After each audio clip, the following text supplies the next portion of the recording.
Good morning India. दोस्तों नमस्कार। दोस्तों एक नई और इंटरेस्टिंग सी कहानी में आप सबका फिर से बहुत बहुत स्वागत है।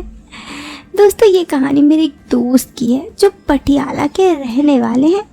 ये कहानी आपको सुनने में बहुत ही पसंद आएगी, तो चलो अब इस प्यारी सी कहानी को शुरू करते हैं। और ये बात 4 साल पहले हो गए। अगस्त 2018 में ऐसे ही एक दिन मैं इंस्टाग्राम चला रहा था तो एक मोटिवेशन पेज की ओनर ने मुझे फॉलो किया और मैसेज भेजा। हेलो अविनाश। हेलो, आप कौन? मैं सैली, तुम्हारी जूनियर थी 9वीं और 10वीं में। मुझे याद नहीं आप कौन है। उसने फिर बताया वो मुझे कैसी जानती है, और अचानक से मुझे याद आया कि ये मेरी एक बेस्ट फ्रेंड की किसी गर्लफ्रेंड की बहन थी। मैं सैली से सिर्फ एक बार ही मिला था, वो भी स्कूल के वार्षिक उत्सव में। तब इसने मेरे पास वाले डेस्क पर मॉडल रखा था। तब मैं पहली बार सैली से मिला। मैसेज रात को आया तो मैं हॉस्टल में फ्री था। उससे बात करने पर पता चला कि वो चंडीगढ़ में रहती है और हॉस्टल में रहती है। फिर धीरे धीरे इसी तरह बातें होने लगी। हमारी दोस्ती पक्की होती जा रही थी। हम मिलने लगे। कभी वो मुझसे मिलने आ जाती तो कभी मैं उससे मिलने आ जाता। कुछ दिनों में हम बेस्ट फ्रेंड बन गए। एक दिन उसका फ़ोन आया जब मैं घर जाने की तैयारी कर रहा था। उसने कहा कि घर किस तरफ से होकर जाना है, तो मैंने उसे बताया कि अंबाला से ट्रेन पकड़ कर जाना है। उसने कहा फिर मैं तुम्हारे साथ ट्रेन से ही चली जाती हूँ। अब क्योंकि हम एक ही जगह सोनीपत हरियाणा से थे तो अंबाला से सीधा ट्रेन जाती थी। मैं 10 बजे अंबाला पहुँचा और सैली 10-15 मिनट में आ गई। वो एक जीन्स टॉप पहनी थी, पर 4 महीने की दोस्ती में हम पहली बार मैंने उसे सूट में देखा। वो एक जीन्स टॉप पहनी थी, पर 4 महीने की दोस्ती में पहली बार मैंने उसे सूट में देखा था। उसने काले रंग का सूट पहना था और लाल रंग का दुपट्टा और खुले बाल, माथे में बिल्कुल छोटी सी बिंदी। वो सही में कमाल की लग रही थी। मैं आते ही उसकी तारीफ की कि आज तो तुम खतरनाक लग रही हो, किसी को मारने का इरादा है क्या? हम दोनों इस टाइप की बात कर रहे थे, पर उसका जवाब मेरे लिए नया था। तुझे ही मारने का प्लान है? क्यों, मैं कामयाब हो गई क्या? मैं कुछ देर चुप खड़ा रहा। कुछ सोच कर कहा, दिल पर तो वार कर ही दिया, अब आगे का क्या इरादा है? मेरे पेट को वो बाढ़ कर उसने कहा, चल कुछ खाते हैं यार। हम लोग खाने निकले तो स्टेशन के बाहर ढाबे पर थी, पर लड़की के बैठने लायक जगह नहीं थी। सन नॉनवेज से था। मैंने ऑटो वाले से कहा कोई अच्छी जगह ले चलो खाना खाने के लिए। उसने एक रेस्टोरेंट के आगे उतारा और कहा, सर ये अच्छा है और दाम भी ठीक है, आप इधर आराम से खाना खा लेना। वहीं उतर कर हम दोनों अंदर आ गए और खाना खाने लगे। खाना खाकर यहाँ वहाँ की बातें करने लगी। तभी हमने टाइम देखा, ट्रेन आने में 15 मिनट बाकी था। हम वहाँ से बिल देकर बाहर निकले और ऑटो रिक्शा ले लिया। जब मैं स्टेशन पहुँचा ट्रेन जा चुकी थी। फिर हमने बस से जाने का सोचा। बस अड्डे पर पहुँचा तो 15 मिनट बाद बस आ गई। हम दोनों बस पे बैठे। वो पता नहीं मेरे बारे में क्या सोच रही थी। हमारे बीच ऐसे पहली बार था। मैंने सोचा कोई ना, जैसा है चलने दो। कुछ देर बाद वो सो गई। मैंने उसे सोनीपत आने पर उठाया। ना अभी बीच में जो हुआ वो भी सुनिए। अचानक नींद में या पता नहीं जानबूझकर वो मेरे पास आई थी। कोई 20-25 मिनट तक मैंने शक किया और उसका हाथ हटाया, यानी उसने कुछ हरकत की या नहीं, पर मुझे समझ में आया वो सो रही थी। लेकिन मेरा ईमान उस वक्त डोल गया था।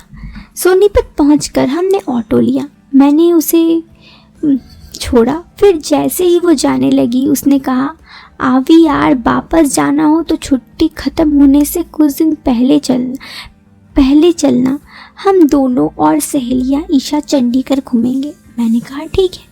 मैं घर पर ज़्यादा फ़ोन नहीं चलाता था तो उससे मेरी बातें नहीं हो पाई। जाते टाइम भी हम बस ही में थे। तब भी वो सूट पहनी थी। इस बार उसने पीले रंग का सूट पहना था। बाल खुले थे, आंखों में काजल लगा था और माथे में छोटी सी बिंदी। मैंने इस बार उसकी तारीफ नहीं की, बस उसके साथ खड़ा होकर बस का इंतज़ार करने लगा। बस में बैठकर उसने मुझे पूछा, तुम कुछ भूल नहीं रहे? नहीं, मैं सब ले आया। क्यों, क्या भूल रहा हूँ? उसने मुंह में गुस्सा से लाल होना शुरू हो गया। उसने मुंह फेरा और खिड़की से बाहर देखने लगी। बस चल पड़ी। शहर से बाहर आते ही उसके कानों में बोला, एकदम बहुत खूबसूरत लग रही हो, दिल पर छुरियाँ चला रही हो। वो अभी भी खिड़की से देख रही थी। इस बार गुस्से नहीं थी, वो मुस्कुरा रही थी। मैं फिर थोड़ी देर बाद उसके कान में बोला, सच बताऊं, मारियो मत। वो चुप रही। मैंने बोल दिया, अगर अभी बस में कोई नहीं होता ना तो शायद हम दोनों कुछ और ही होते। इतना कहकर उसने मुझे घूमनी मारी। मैं फिर आगे कुछ नहीं बोला। वो धीरे धीरे मुस्कुरा रही थी। ये मुझे साफ समझ में आ रहा था कि ये तो पट रही है। मैंने उससे कोई 10 मिनट बाद धीरे से कान में पूछा, वैसे मेरी तारीफ इतनी क्यों मायने रखती है? वो एक बार के लिए चुप हो गई। फिर थोड़े डरते हुए बोली, तो तुमने पिछली बार की थी ना, तो मैंने सोचा इस बार भी करोगे, तो कोई मायने वगैरह नहीं रखती। हाँ, एक दोस्त के तौर पर मायने रखती है, बस, ज़्यादा कुछ नहीं। मैंने कहा, मैंने तो कुछ कहा ही नहीं कि किस तौर पर मायने रखती है। वो फिर थोड़ी सहम गई और बोली, फिर भी मैंने बता दिया, कहीं कुछ गलत ना समझ लो।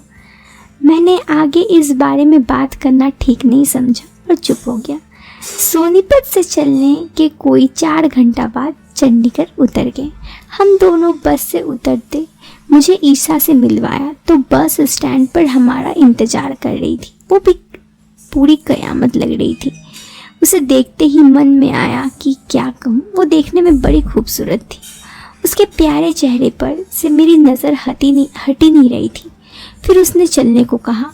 हमने उसके पीजी पर जाकर सामान रखा और घूमने निकल गए। हम तीनों एक रेस्टोरेंट में जाके बैठे। वहाँ मैंने ऑर्डर देने गया तो वो बातें करने लगी। मैं ऑर्डर करके वापस आने लगा तो मैंने उनकी तरफ देखा। वो सैली बहुत खूबसूरत लग रही थी। फिर मैंने सोचा कि खैर छोड़ो। तभी मेरे कानों पे बात पड़ी। ईशा कह रही थी, असल में फुसफुसा कर कह रही थी, मानो अभी। सैली ने कहा, उफ, उस बारे में हमारी बातें ही नहीं हुई। तभी ईशा ने मुझे देख लिया और सैली को सतर्क कर दिया। मेरी ईशा से बात होने लगी। उसने बातों बातों में मुझसे पूछा, मेरी गर्लफ्रेंड है या नहीं। मैंने मना किया तो उसने कहा, सैली को बना लो। मैंने कहा, मुझे सिंगल ही रहना है। वो चुप हो गई। हम तीनों ने काफ़ी देर बातें की, फिर घूमने निकल गए। ऐसे ही बातें करते करते घूमते पूरा दिन निकल गया। शाम 5 बजे हम ईशा के पीजी पर पहुँचे तो उसने कहा, तुम्हें कहीं होटल में रुकना पड़ेगा क्योंकि यहाँ आंटी बहुत खड़ूस है। मैंने सोचा कि होटल में रुक जाता हूँ। सैली ईशा के साथ पीजी में रुक जाएगी क्योंकि उसका हॉस्टल खुला नहीं था। वो भी 3 दिन बाद खुलने वाला था। फिर ईशा ने कहा, हम तीनों ही किसी होटल में रुक जाते हैं। इस पर सैली भी हाँ कर दी। हम अंदर जाकर हमारा सामान और अपने अपने कपड़े लिए और साथ ही उसने पीजी वाली आंटी से कह दिया कि वो कुछ दिन अपने सहेली के हॉस्टल में रुकेगी। उसकी आंटी को कि अपनी घर पे बात कर दी। उसके घर वालों ने हाँ कर दी। हम सब निकल पड़े। हमने एक होटल जाकर 3 लोगों वाला रूम बुक किया। मैंने ईशा से कहा, तुम अपना अलग कर लो, मैं अलग से सो जाऊंगा। इस पर ईशा मना करने लगी और बोली कि सोना किसे है, बातें करेंगे, मूवी देखेंगे। मैंने भी ना नुकुर नहीं की और हाँ कर दी। फिर एक फिल्म देखने लगे। मैंने टाइम देखा, रात के 12:30 बज रहे थे। मैंने उन दोनों को कहा, तुम दोनों बैठो, मैं थोड़ी देर टेरेस से जाकर आता हूँ। ठंडी हवा चल रही थी। इस पर सैली बोली, मैं भी चलती हूँ। पर ईशा ने कहा, मैं फ्रेश होकर आती हूँ। मैंने कहा ठीक है। चलो सैली। तभी सैली भागकर अपने बैग से कुछ निकाल कर ले आई और अपने जेब में डाल दिया। मैंने देखा पर देख नहीं पाया क्या था। मैं बाहर निकला, फिर वो बैग के पास से कुछ करने गई। दोस्तों, इस कहानी में क्या हुआ आगे सेकंड पार्ट में सुनते हैं। अगर आपको ये कहानी पसंद आए तो आप वीडियो को 100 लाइक्स जरूर करिए। आपके 100 लाइक करने पर हम इस चैनल पर इस वीडियो का सेकंड पार्ट लेकर आएंगे। फिलहाल के लिए दीजिए मुझे इजाज़त। मैं मिलती हूँ आपसे फिर एक नए वीडियो में। आप इस वीडियो को एक लाइक और चैनल पे पहली बार आए हैं तो सब्सक्राइब करें। Till then bye bye, take care, bye.